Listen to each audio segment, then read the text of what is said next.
Okay, so let's take a look at some nifty facts about New Jersey's energy. Some quick facts right off the website. You can get fresh ones if you want. I just got these the other day. So in 2019, natural gas and nuclear power was 94% of New Jersey's electrical generation. So look at that, getting better. And New Jersey, interestingly, nation's seventh largest producer of electricity from solar. Well, isn't that interesting?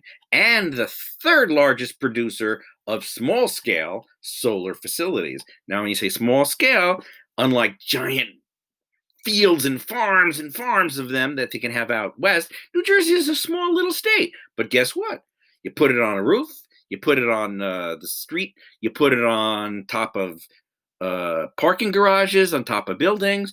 Each of them adds up. And then let's see. So our renewable portfolio, Green Future, was to say in 19 to make 21% to be generated for renewable sources by next year. We'll see how we are now. 35 by 2025 and 50 by 2030. And then Governor Murphy, thank you very much, made the master plan saying that by 2050, 100% of the state's energy needs will be done with clean energy, meaning no carbon emissions. So we are heading in the right direction. How are we going to do that? That's a good question. One way would be, ooh, look, an Edison solar farm. And here you see a small scale farm, or on top of the house, or on top of there. And then in 2010, 10 years ago, the farm had 8,000 panels, and it's an Edison, and it's going to add energy to the grid. Isn't that great? And they have all these little ones all over the state. And free energy, no, from the sun every day. Free, free, free, free, free. Now, of course, you have to buy the solar panels, but free after you buy it. And of course, here we have Rutgers, and there's the rack, and then you'll notice, oh, parking garages. Nope, that's not parking. Well, that is parking, but on top of the parking, guess what? Solar panels over the cars. Nice place to put them. Protect the cars and get free energy. Love that energy. Wow, 8.8 megawatts. And they have more.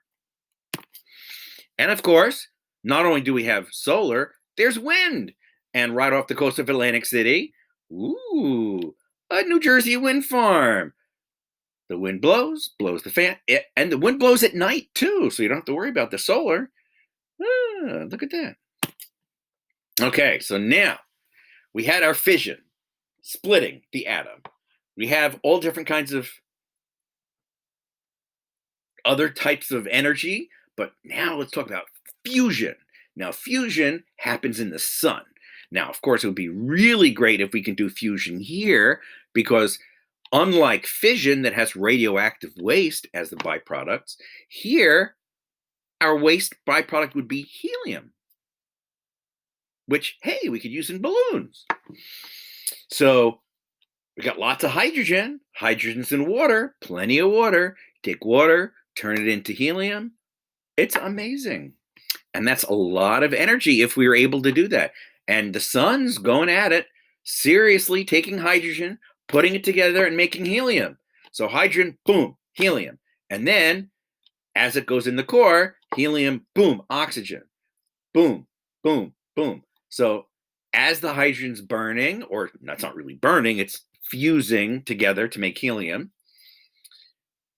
you start making heavier and heavier elements, which relates to where do the elements come from. So in the sun, it'll go all the way to iron. And as soon as it hits iron, the sun's going to go because it can't. Iron is stable, boom, and that's as far as it goes. At least our sun will just go and then be done with it when it, in a couple of billion years. But if the sun was bigger, and there are much bigger suns out there, if the big sun, oh, I'll go back. If the sun was really big, it would go supernova, which we'll talk about in a minute, because we have the Big Bang here. So, Big Bang. Where did the elements come from? Let's see. Big Bang. Boom. It's a theory. Boom. And look how old that is. 13.7 billion years, which kind of makes sense because if you start think about it, hold on, we have the Big Bang. Everything spreads out. We can see this afterglow. Still see it now, the background radiation, we can still see that. And then the first stars, hydrogen, protons and electrons come together to make hydrogen. The hydrogen clumps together to make a ball, and then all of a sudden just enough of it gets together and it starts to turn into a sun and starts to make helium. And then those suns make heavier and heavier elements. And then if they get bigger and bigger, they make the even heavier elements, we'll get to in a minute. Now, interestingly enough, the universe continues to expand. They talk about dark energy, but that's outside the realm of what we're talking about. So, Big Bang started the elements, hydrogen, little bit of helium, and the suns made the heavier elements. We are, as they say, stardust. So, let's talk about the elements in the universe, not planet Earth, the universe. The universe is 74% hydrogen. It's a lot of hydrogen. Helium, and that's in the sun, 24%. So a lot of the hydrogen is converting into helium. So here we have two ways of making helium. We can make helium by putting hydrogen together, or helium as a beta particle coming out from heavier elements. Very interesting, these cycling of elements. Very interesting. Oxygen, even though we have 20%, lucky for us, we can breathe it here in our atmosphere, but in the universe, it's only 1%. And carbon, look how small that is. So we're very lucky that we have oxygen on our planet so we can breathe, unlike other planets that don't. So where do all the other elements come from? Well, mostly hydrogen and helium came from the Big Bang. These guys are formed from cosmic rays and the suns coming together and making heavier and heavier and heavier elements. And all of a sudden, all these little small stars. And then what happens is a supernova. And when the supernova happens, which you'll see in the next slide, it makes all these heavier elements all the way up to some textbooks say uranium. We now know it's plutonium. They found plutonium in the ground. So it's there, but where did it come from? Alpha particles in uranium. Surprise. Now, of course, here's americium, which is man-made, which is in our smoke detector. Okay, but in a Big Bang, and in a supernova, these elements could be formed. And maybe even more elements, but that it's so far away and the half-life is so short that we don't get to see them yet. The future is coming. So these are man-made elements. How do we make the man-made elements? And also you'll notice that there's a row missing here. Other man-made elements. So we'll get to that in a second. So let's talk about how the sun happens.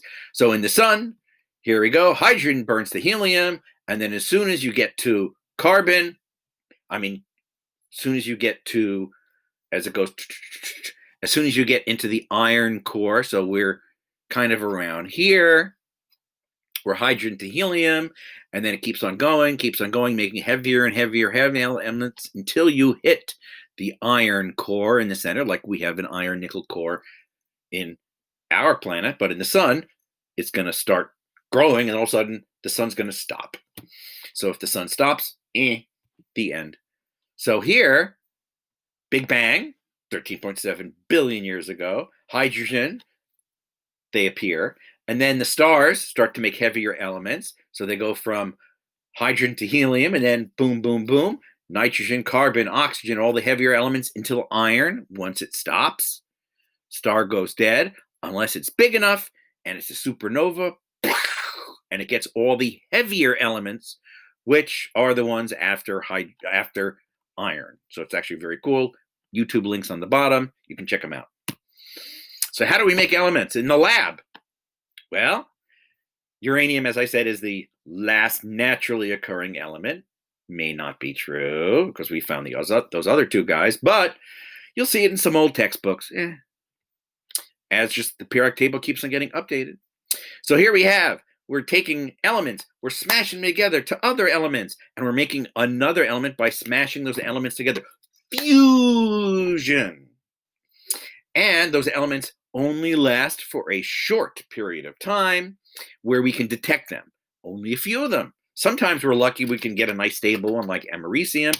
Some of them, which you'll see, only last a very short time, so we can only detect a few atoms at a time.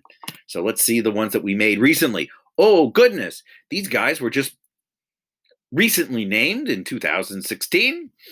We got these guys filled out the bottom. So nihonium, moscovium, tennessinium, and organessium.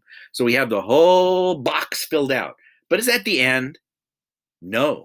The future. Here is our official table that has all of the elements on it that we know of today, officially named. But guess what? Future. I'll move myself over here. Where's the future? Coming down here. We've ended at 118. Those we know, they're named. Everything's good. But guess what? There's 119, 120. What about these guys? 21, 22, 23, 24, 25, 26. And guess what? Just like in the beginning, we didn't have these guys.